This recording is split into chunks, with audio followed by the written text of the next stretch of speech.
Welcome, everybody, in another episode of the Wrestling vs. the World podcast. If you're all enjoying your day, sweet. If not, what the hell ever.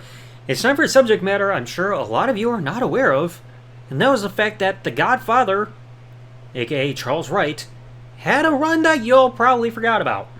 So, a lot of people remember two things from his run in the WWF/WWE in 2002. His return at the Royal Rumble after missing most of 2001 due to the invasion, and his appearance during the Billy and Chuck wedding in September of 2002.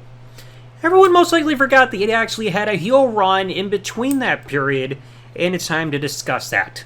Now, why do people probably not remember it? Well, because it happened on the C shows, and people don't really pay attention to those. So this all started on the April 6, 2002 episode of WWF Metal, where he came down with just one woman to the ring. Kind of peculiar. He announced that due to a lack of business, his escort service was officially closed. He's saying, I don't want to point fingers at anybody. But then he starts pointing the finger on the fans, saying that his fans didn't support him the way they used to. Where was the love? Where was the support? My business is dead because all y'all. But it's just like, dude, you pimped out your ladies to the wrestlers, not the fans. The fans have nothing to do with your service, your escort service failing. And then he fires his only remaining woman. But then Val Venus comes down to confront Godfather over what he's saying and his actions, and then starts making out with the Godfather's now former employee. And of course, Godfather wasn't happy about that and laid Val Venus out with the right hand. So yeah, this was the start of his heel run. In terms of his visual presentation, all he really had was like some dreadlocks in a way, almost like different from what he usually had. Sometimes he would have a bandana tied around his forehead and come around with a cane, and that's it. So no more ladies. So his first match as a heel on television would happen 2 weeks later, on the April 20th, 2002 episode of Metal, where he would go one-on-one with Val Venus. And after working on Venus's back for a few times during the match, and using the exposed turnbuckle to his advantage, he would use a cane to the throat of Venus for the win. Now, how do you do that? Well, went onto the ring, grabbed the ring bell, used it as a distraction for the referee, snuck behind the referee grabbing the cane, used it on the throat of Venus, boom, got the win. Now remember that because it's going to be relevant again later on. The following week, April 27, 2002 episode of Metal, Test and the Godfather would team up to go against Val Venus and Farouk. Now, Test would stop Val Venus from hitting the money shot on Godfather, even though Venus was not the legal man in his team, but then Farouk would slide into the ring and pin the Godfather after his thrust spine buster. So yeah, your second match and you're already losing a match. Means you got no real direction there, huh? The following week, on the May 4, 2002 episode of WWF Metal, the Godfather would go on to defeat Taz in less than 3 minutes. Because Taz would get the Taz mission, Charles Wright, aka the Godfather, would get a low blow to get out of the move, and then the Godfather would try to use a cane, but like both men were battling on who's going to use the cane, and when Taz had it in his hands, the referee took it away, then turned around and ate the big boot by the Godfather, so Godfather beats Taz. What happened to Taz there? The next week, May 11, 2002 episode of WWE Metal, the Godfather would take on Farouk in a one-on-one match. Then you get to a certain statistic people remember is the fact that the Godfather hitting the whole train is never a guarantee. And that happened here because Farouk avoided the whole train in the corner and got a roll-up while using the ropes for leverage to get the pin. So yeah, Babyface cheated to win, but then afterwards Godfather would beat down Farouk frequently with his cane. So it means you gotta get the heat back for a cheap finish like that. But already his win-loss record is not good here on TV. 2 for 2. The next week, May 18, 2002, which would be the final episode of Metal, because after this they would change to Velocity, the Godfather would squash Funaki and beat him with an overhead gut-wrench backbreaker.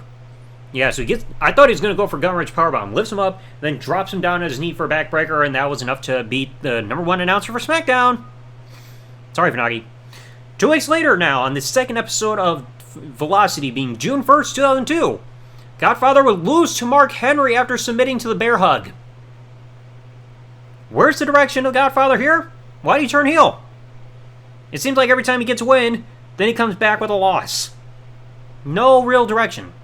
Now, the only main show appearance that the Godfather would have in terms of having a match during this run would be the next week, June 6, 2002 episode of SmackDown, where the show would open with a big battle royal to determine the #1 contender to The Undertaker's WWE Undisputed Championship at King of the Ring. So multiple men were in the ring, and unfortunately for the Godfather, he was the first man eliminated by Triple H. So yeah, like 20 men, First man out is the Godfather. How's that push going for you?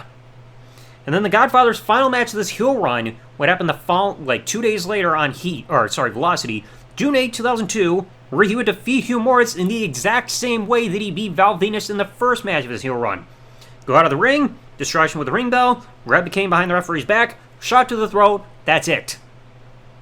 So they repeated a finish on a C show. Creative.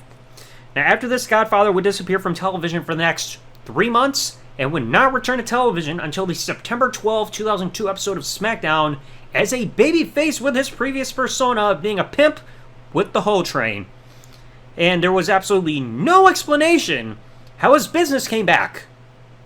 Think about this, 5 months prior, he said due to lack of business, his business had to shut down. 5 months later, it's just suddenly back. I don't get it. And of course, we all remember, if you've seen this segment, Godfather comes back to crash the wedding ceremony between Billy and Chuck to question what's happening to both of the grooms to lead to the ceremony. Bring up the fact that they were both big puss hounds and everything. But now all of a sudden they're marrying each other. And then of course Rico said, "You and your good time girls, go away." So I thought that was originally actually going to be the last appearance of the Godfather, because it was reported that he was released from his contract that year, later on that year in December. But it turns out there was one more appearance he made on a main roster show. The October 7, 2002 episode of Raw, the Godfather would make one more appearance because this was the night of Raw Roulette, and Jerry Lawler, Steven Richards would have a one-on-one match together, and the whole spin the wheel make the deal thing happened, saying that their match was it's legal in Nevada match, and when the Godfather came out, it pretty much meant that the winner gets right aboard the Whole Train. And of course, Jerry Lawler won, so he's surrounded by puppies, getting in the ring and everything like that.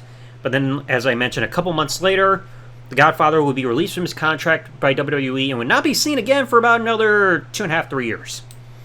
So yeah, you look at this heel run, it was horrible. I mean, I can't even describe the character. He was just the Godfather without the ladies. Like, he would sometimes have like a bandana around his head to try to be like a broke pimp, walk around with his cane used as a weapon. But it's just like he didn't cut any further promos outside of that beginning one where he turned heel. He had absolutely no direction, because like I said, usually when you have like somebody turning heel and like they like get that negative reaction, you kind of want to run with it. But they never did, because it was just constant even win and loss records. Like I said, he would win a match, then lose a match. Just think about it. He beat Val Venus, and then next week he lost a tag match because he was the one taking the pin. The week after that, he beats Taz in 3 minutes. The week after that on Metal, he loses to Farouk because of cheating. The week after that, he squats Funaki. Then 2 weeks later, he taps out Mark Henry's bear hug. Then he's the first man eliminated in a battle royal, and then he defeats Hugh Morris in his last match. And this was actually his last match. He didn't have house shows after this or anything like that. So I don't know what the company was thinking. Like, I understand they wanted to do something to change him around, like try to give like a fresh breath of air to his character. I mean, last time they did that, they pretty much ruined him by making him be the good father and going against his entire persona. But this, like, again, you can't even describe a character, and he had absolutely no direction. He's just a Godfather who says, "My business is dead, and I blame the fans for why I can't bring my hoes out no more." Like, it was just stupid. Like I said, no direction, no plans on what he was going to do. He's just there on the C shows, so it was impossible for him to get over. And the only main show appearance that he had under this heel persona was him becoming the first man eliminated in a battle royal on SmackDown to try to get a shot at The Undertaker's WWE Undisputed Championship at King of the Ring. Yeah, so this was very, very bad.